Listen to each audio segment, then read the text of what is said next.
Keylight, Key Cleaner, and Advanced Spill Suppressor are all found under the keying category, and these three effects together make up some of the most robust keying tools that you have access to inside of After Effects, and they all work together. Now, you don't have to use Key Cleaner and Advanced Spill Suppressor exclusively with Keylight, but Keylight is the reason why this is the most robust solution. If I drag this Keylight out onto the footage of Shia LaBeouf here, this is a fully featured, robust system created by the Foundry, an outside third-party manufacturer that Adobe has licensed for use inside of After Effects. And there are lots of controls in here for keying out a background and refining the edge and getting you a nice clean result.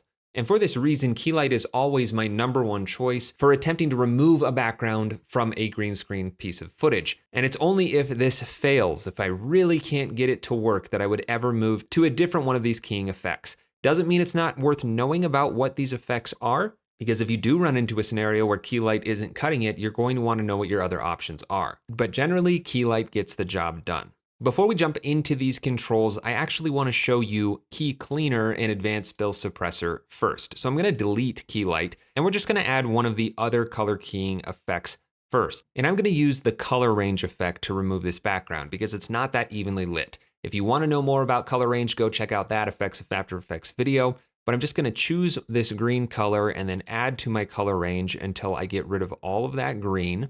And that did a pretty decent job. I'm going to collapse up color range and zoom in nice and close on Shia and see that there are still plenty of green pixels around the outside edge of this matte. Now I can clean this up really easily just by dragging out the Advanced Spill Suppressor effect. That's immediately going to reduce the amount of green tint around the outside edge. And that's exactly what this effect attempts to do. Remove spill from the green screen or blue screen or whatever screen you're using on the subject. So if I turn color range off, you can see that it basically made that green color gray. Again, if I zoom in and turn this back on, we still have a little bit of an edge around Shia that I could eat away at if I went into the matte category, grabbed the simple choker and just brought this in ever so slightly. But there's a major difference between having Advanced Spill Suppressor on and off.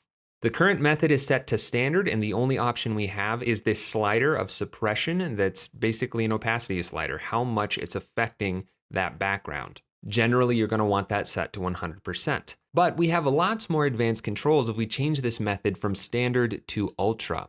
First of all, it's going to give us a key color. So I'm going to turn Advanced Spill Suppressor off and use my key color eyedropper to choose this green screen color. And I'm also going to hold down Control. As I do that, you'll notice my eyedropper gets a little bit bigger. This is Command on a Mac, and it's just going to increase the sample size and average out the color, which I find sometimes to be more useful when picking colors like a green screen. So I'm going to Control click to pick that green color and then turn Advanced Spill Suppressor back on. And you'll notice that there's still some green that's not really getting suppressed because this background wasn't that evenly lit. I need to increase the tolerance of my green color to increase my color range. So I'm just going to increase that number until that green really turns to gray. And the tolerance pretty much needs to be at 100% for that to happen. The next property is desaturate. And you might think that if I turn this all the way down, it's going to bring back all the color, but that's not actually what's happening. This is basically how much it's desaturating the edge around that green screen. So if I zoom in here nice and close, see that it's pulling a lot of saturation out of Shia's skin, but it's doing it from the outside in. So you really only want to do this to the point that it's going to remove that spill. If I turn my color range back on, this is going to be a lot easier to see. I'll turn that desaturate up and down and you'll see how it's removing that spill. Generally, spill is going to be happening around the outside edges of your subject. So you don't want to increase this so much that it's filling in the entire matte. You just want to get those edges nice and clean. I'm going to leave it at the default of 50. Next is spill range. And as I do this, it's a little difficult to see, but if you look right around his hair, it's a little more obvious. With a value of 0, we're getting a lot more green. Turning up that spill range, it's not only filling in that color, but it's using color correction to match the colors around that part of the matte. So that hair suppression isn't just gray, and neither is the skin. It's trying to pull in color information to make that spill suppression match whatever it's being applied to. If I turn spill color correction all the way off, then it will remain green. but turning that value up will pull more and more color from the surrounding pixels into the matte to attempt to correct that. Finally, we have luma correction, and this is going to basically eat away at those semi-transparent pixels. If we go right here to where his hand is really moving around and producing motion blur, you can see it clearly. It's basically crushing the alpha channel, and this is a good way of removing any chattering pixels, stray pixels that are outside of the subject that you don't want to see. Now again, I wouldn't be using color range as my first choice for keying. I would use Keylight, but that is what Advanced Spill Suppressor does, and it works with any of the keying tools. Next up is Key Cleaner, and this effect should go between the keying effect and Advanced Spill Suppressor. So I'm gonna drop it in right there. And immediately, it really makes a huge difference in the edges of those semi-transparent pixels. What this effect attempts to do is clean up the alpha channel around the edges of your keyed out subject. Again, with it off, you can see how harsh of a matte we have here, especially on those motion blurred areas. Key Cleaner is going to attempt to smooth that out and make it look much more natural. And we have a few simple controls. Additional edge radius will increase or decrease the radius or the distance along that alpha matte edge that it's going to actually affect things. We have reduce chatter, which is something that comes up a lot with lower quality footage or footage that's compressed. If I switch to my alpha channel view right here and zoom in, you can definitely see some pixelation and some distortion. So if I check on reduce chatter, it's going to attempt to smooth that out. And while we're in this view, let me show you again. This is without Key Cleaner and with. It's doing a really good job of bringing a lot of detail back in the matte on areas like the hair where there should be semi-transparent pixels. Next is alpha contrast, and that does exactly what it sounds like. It's going to add contrast to that matte. And in the RGB view, this is what that looks like. So maybe this is a little too soft. I'm going to sharpen it up just a little bit, and this is without and with. And then finally we have strength. It's set to 100 by default, but I could turn that all the way down to 0 so you can see the before and after, or maybe just dial it back a bit if it's too strong. Now that we've looked at Advanced Spill Suppressor and Key Cleaner, let's go back to Keylight, which has a lot more controls. I'm gonna get rid of these effects, drag out Keylight, and then we'll walk through the controls we have. If you don't wanna see this Keylight banner, all you have to do is collapse the about, and then move on to the first control, which is view. By default, it's going to show you the final result, but there are lots and lots of options here that are each very helpful for isolating certain parts of the keying process and making adjustments to it. But the first step is to choose your screen color, just like any other effect. So I'm gonna grab that eyedropper, hold down Control, and click on that green screen. And it's important to note that I can't just grab this eyedropper and choose that part of the matte that's not showing up. It's going to sample whatever color is displayed in the comp. And for that reason, it's really important that I switch my view back to the source or just simply turn Keylight off when I choose a different screen color. So I'm gonna choose that one right there. I'm gonna go into my final result and see if that looks any better. There's definitely some issues that I need to clean up, but we can deal with that with some other controls. However, there is a different view called intermediate result. If I switch to that, this is going to remove spill suppression that Keylight is capable of. And this is actually something that you'll want to do if you're going to use Advanced Spill Suppressor. If you're using the spill suppressors that are built into Keylight, then Advanced Spill Suppressor is not going to do anything for you. Some other views that are really useful is the ability to switch to viewing the screen matte. This is the alpha matte for the layer. Now, again, I could do this right inside of my comp. If I left this at final result, I could just switch to viewing the alpha of my comp. This is the exact same thing. But to keep it simple, I'm gonna leave that at RGB and switch this to screen matte. And I can already see that there's plenty of pixels within Shia that need to be white so that they don't become semi-transparent. And then there's some of that area up here that needs to be clamped off to black. If you're having a hard time seeing those little problem areas in your screen matte, there's actually an exaggerated view called status. If I click on that, it's just going to make all of that much more noticeable. For example, down here, I did not realize there were pixels that were showing up that shouldn't be. So keep that in mind. Screen matte is what the actual alpha matte looks like, and the status can give you a more obvious visual cue as to what's being keyed out or left in. I'm gonna switch this back to screen matte, and I can attempt to clean this up first with the screen gain property. If I turn that up, it's going to basically clip out those black areas and increase the overall contrast of my matte. But as you can see, that's also increasing the contrast of these semi-transparent pixels that this alpha matte is generating, and that's not something I want. So this option isn't going to work. I'm going to set that back to 100, and the next option is screen balance. Screen balance is a little bit confusing, but it's basically weighing the saturation of the background against the subject, and it's really used for modifying footage that was shot on a blue screen versus shot on a green screen. If I switch to my final result and turn that screen balance up and down, it's actually going to be removing more or less of my subject. For green screens, a value of 50 is generally going to work best. If you're using a blue screen, the user guide for this effect says that a value of 95 generally works best, but that you can play around with this value however you want and try setting it 5, 50, and 95% in seeing which one works the best for you. Now, again, if I switch this to screen matte, 5% and 50% both have issues, so this really isn't going to solve my matte problem.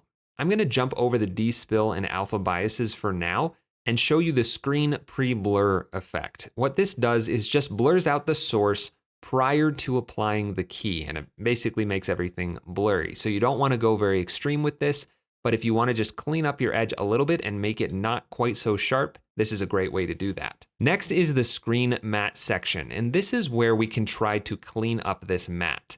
Clip black and clip white are basically going to clamp off these darker and lighter pixels.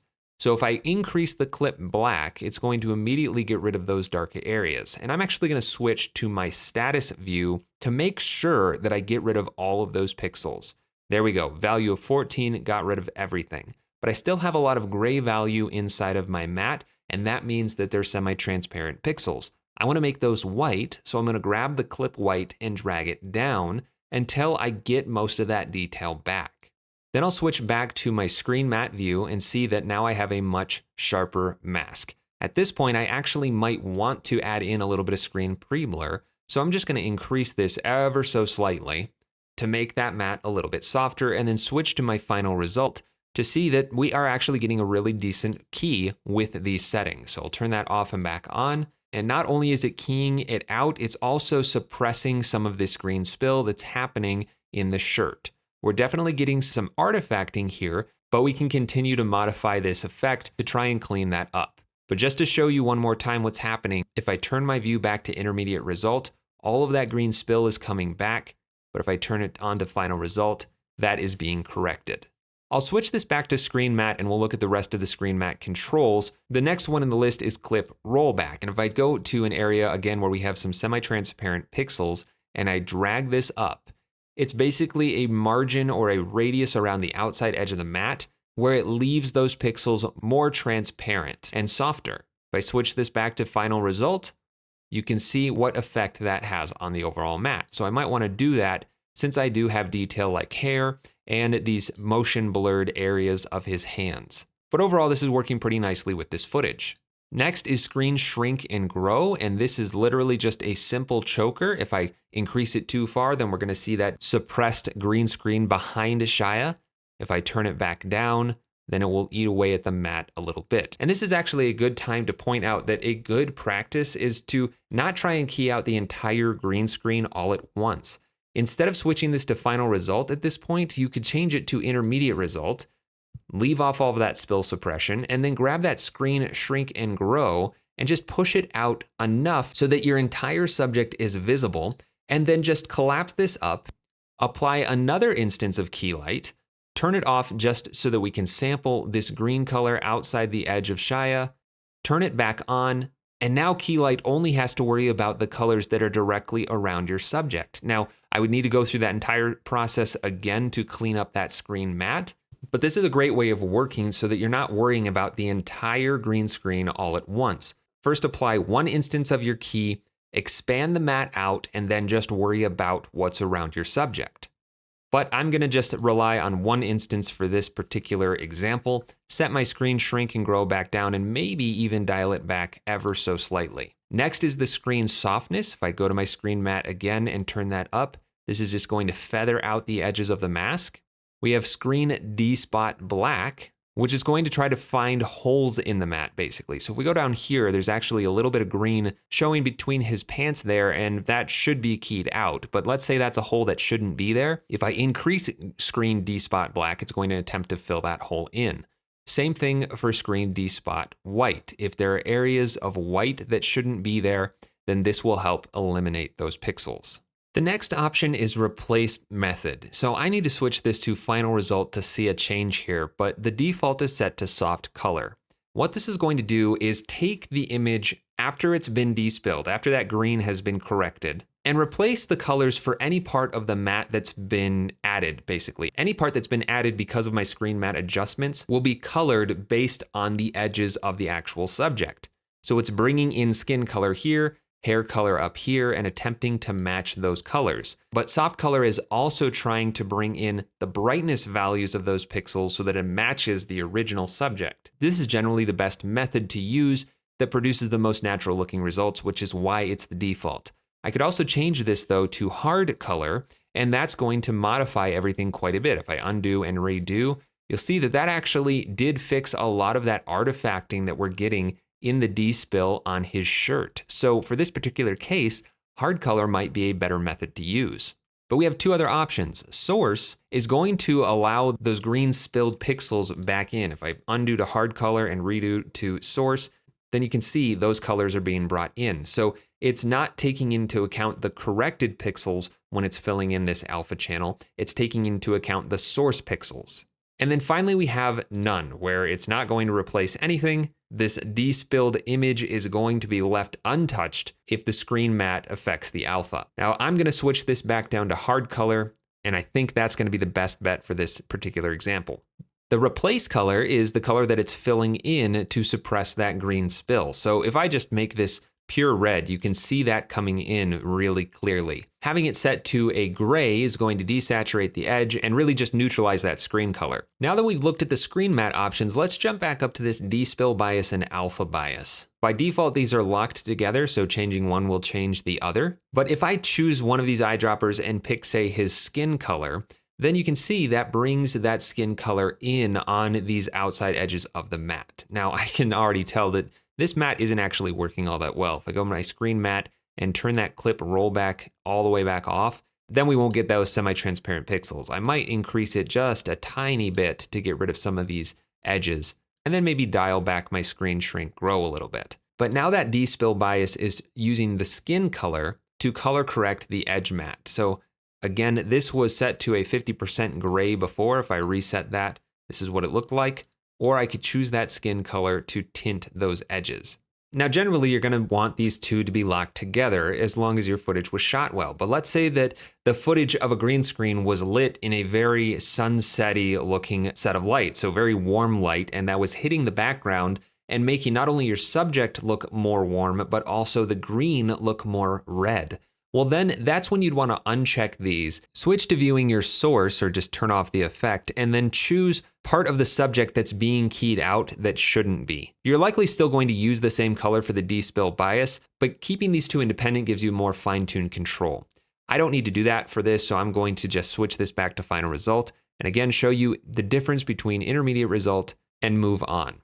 And actually, before we move down the list further, I want to go back to this checkbox right here, which is the unpremultiplied result. If I uncheck that, it's going to pre-multiply the result, which literally means it's going to take the RGB values of the pixels and multiply them by the corresponding alpha channel values. And that can definitely make a difference when compositing. So if you need a pre-multiplied view, then uncheck this box. Otherwise, you can leave it on for the unpremultiplied result. All right, the next two sections are inside mask and outside mask. Now, this particular shot does not really have a need for an inside or outside mask, but if you're getting holes inside of your matte on top of your subject because there's lots of fine detail, say there's lots of flowing hair coming off of your subject, then it might be really hard to key that out and preserve opacity where there should be opaque pixels inside the subject. To solve this, it's a lot more labor intensive, but you can draw a rough matte around the inside of your subject and basically rotoscope it. Not to the level of detail that you're not using a key anymore, but something that you'll have to actually keyframe by hand to make sure it matches the entire subject. So I'm just going to pretend like that was the entire thing. I'll switch my mask mode to none, so it's not masking anything out, but then I could choose this as my inside mask. And you can see that that's bringing back a lot of detail in that matte. And if I turn that off and back on, you can see exactly what's happening. It's basically leaving that part of my footage unaffected and unkeyed. I can also increase the softness of that mask, which is basically the same as the feathering of the mask. It just applies it to the Keylight. And I could also invert this if, say, it was a hole inside of your footage. I don't need to do that though. The replace method is set to source, but we have the same options of none, hard color, or soft color, as well as the replace color. So I could again choose his skin color and change this to hard color, and it will fill in that spilled area with the replaced color. This is also a good way of correcting multiple spills within the same subject. And then finally we have source alpha, which is set to normal, but we could change this to add to inside mask, which is not something that we'd want to do. This would be if you were working with a footage clip that already had an alpha channel embedded, or we could say ignore, and this will ignore that alpha channel. Since my footage didn't have an alpha channel, there's no difference between normal and ignore. And we can do the same thing for an outside mask. I could draw a rough mask around the outside of Shia, set that as my outside mask, and then increase or decrease the softness as well as invert it. And it will just help correct for anything that shouldn't be on that background, basically parts that should be transparent. But like I said, I don't need that for this footage, so I'm going to delete that mask and just collapse those two sections up. Next is foreground color correction, and this is something that has to be enabled. I'll zoom in nice and close on his face. When it says foreground, it means that whatever's being left behind after the key. I can turn the saturation down. I could increase the contrast as well as the brightness. And this is just for the convenience of having those controls within the effect. And then we have color suppression. If I go into here, this is where we can suppress that green spill. Now this was mostly taken care of using the screen matte controls and this replace color, but if you're still having green spill showing up, then you could choose, say, the green suppression right here, and you have suppression balance, as well as the suppression amount to counteract that. If I turn this to red, there's obviously a lot of red in his skin, so you can see what that's doing. But like I said, we're already taking care of that with the screen matte controls, so I'm gonna leave that set to none. Next is the color balancing. And this gives us this color circle that allows me to just modify the overall colors of my keyed out result. So I'm gonna reset these back to default and collapse that up. That's it for foreground color correction. Next up is edge color correction. And again, you have to enable this, but I can see the edges that will be affected by this if I change my view to color correction edges. So it's just this amount right here. This is the part of my image that's going to be affected. If I go back to my final result, and turn the saturation all the way down, then you're going to see exactly what's happening right there. It's pulling out saturation from that edge, or I could increase it and it'll make it more blue or more red. We also have contrast, and this is specifically for that edge control, brightness to brighten up or darken that edge. And really these controls are meant for if you're compositing it on top of a background so that you can match it a little bit better to the background. So if I pulled in this background photo of some docs, and I wanted to color correct Shia to fit that background lighting a little bit more, then I probably would use the foreground color correction so that it's separate from the edge color correction. So maybe I'd increase the contrast a little as well as the brightness to get that to fit a little bit nicer, maybe turn up the saturation a little bit. I may actually go into that color balancing, into that color wheel, and turn this towards the blues a little bit more, maybe not quite so saturated, but just something that cools off his skin tone a little bit. And the real benefit of doing this within Keylight is that this is a separate color correction layer from the edges of the layer. So again, if I switch to my color correction edges, this is what these controls are going to modify. This is the part of the matte that will be adjusted. So if I wanted to make the edge of the matte brighter, I could do that, and this will kind of generate more of a light wrap, basically. I could increase the edge grow so that it affects more of the matte, as well as soften that out so that it's not quite so hard, and maybe pull it back a little bit. And obviously that's a pretty extreme brightness adjustment, but maybe I turn that down a little bit. And if I switch this back to my color correction edges, it might be a little confusing. There's edge hardness and edge softness. Hardness is basically the outside edge of the matte. You can kind of think of it like choking that matte. So if I turn this way down, the brightest pixels are only going to be on the very edge, but if I increase this, that will grow more towards the center of the matte. And then edge softness is more of like the feather of that matte. So I'm going to change that back to final result and turn that off and back on just to show you what a difference that makes on the actual composite. We also have edge color suppression. Again, the same controls. So if there's spill happening specifically on the edges of your subject that you want to correct for, you can use these controls to do that, as well as color balancing just for the edges. Again, I could make this more blue if I wanted to, or maybe a little bit more green to kind of blend in with those trees a little bit more. It's completely flexible in that way. That's it for the edge color correction. I'll turn that off, and then finally we have source crops. And this is really for if you have green screen footage that has other objects in the frame that shouldn't be there, like lights or microphones or light stands, but it's actually way more complicated than actually just cropping the image, because it can replace those cropped pixels with different methods for both the X and Y axes. By default, it's just going to fill it with an edge color, so we'll leave it at the default of black. If I turn Keylight back on and change this to, say, the source, and then crop this on the left, you can see that it's filling that with black pixels. It's not transparent pixels, it's actually filling it with black pixels. Same thing on the right, top, and bottom. So you can crop this into a specific area if your subject's not moving around to get rid of most of that green screen or any other objects in the scene. It's also possible that you're working with pretty heavily compressed digital footage and the outside edges of your frame might give you some trouble, so cropping them in just a little bit could really help with that. Now, we don't have to leave these as filled in black pixels. Under the edge color alpha, I could turn that all the way down and then it does become transparent pixels. I could also change this to whatever color I want if for some reason you wanted to actually have a color in there. Now, we can also change these methods to repeat, reflect, or wrap, which all behave differently. Repeat is going to take the same edge pixels and repeat them. If I take the right edge down to the left, then you can see exactly what's happening. This is the exact same effect as the scale wipe effect, where it's just taking the pixels at whatever point that edge is aligned to and repeating them vertically or horizontally. I could also change this to reflect, and then it's going to mirror those pixels, and that is a happy accident. But instead of just repeating those pixels off to the side, it's going to mirror from that point. I can also change this to wrap, where it'll take the left edge and wrap it around the right side, or on the left side, take the right edge and wrap it around. So this is what that looks like if I move it in and out. It just wraps those pixels around.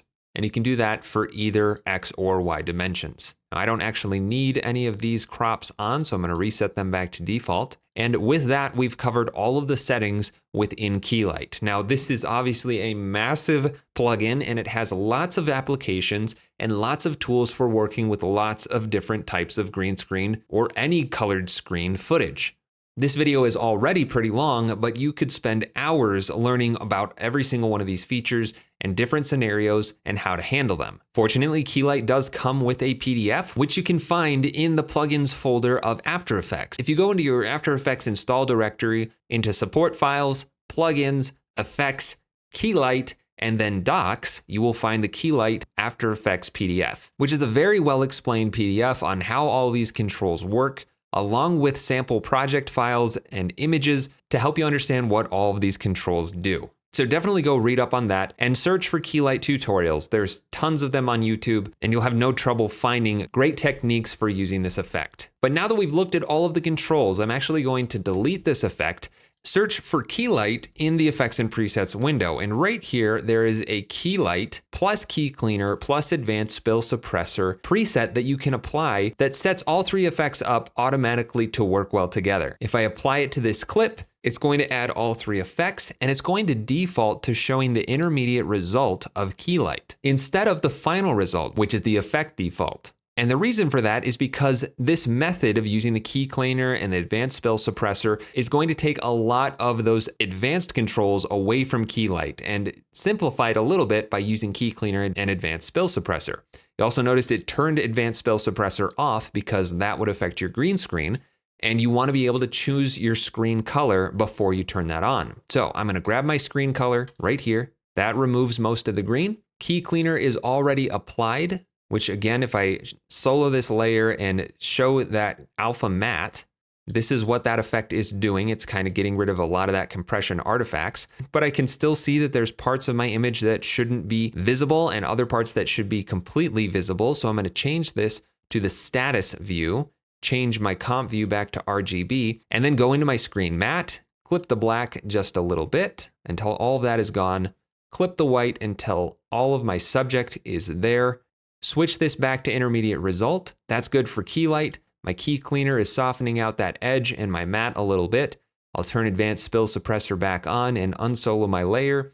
And from here, I could do some very basic color correction to make this fit the scene just a little bit more. brighten them up a bit, and move on with my compositing. But those three effects together in this preset is a really quick way to get to a very decent result with Keylight, and is generally my first step into keying out a green screen. But that's everything you need to know about Keylight, Key Cleaner, and Advanced Spill Suppressor. Hey, thanks for watching. If you enjoyed this tutorial, then check out the other ones here on my YouTube channel. And if you like my teaching style, then definitely check out my longer form content on Skillshare and School of Motion. And if you want to support more tutorials like this one, check out my Patreon. You can find links for all of that stuff in the description of this video.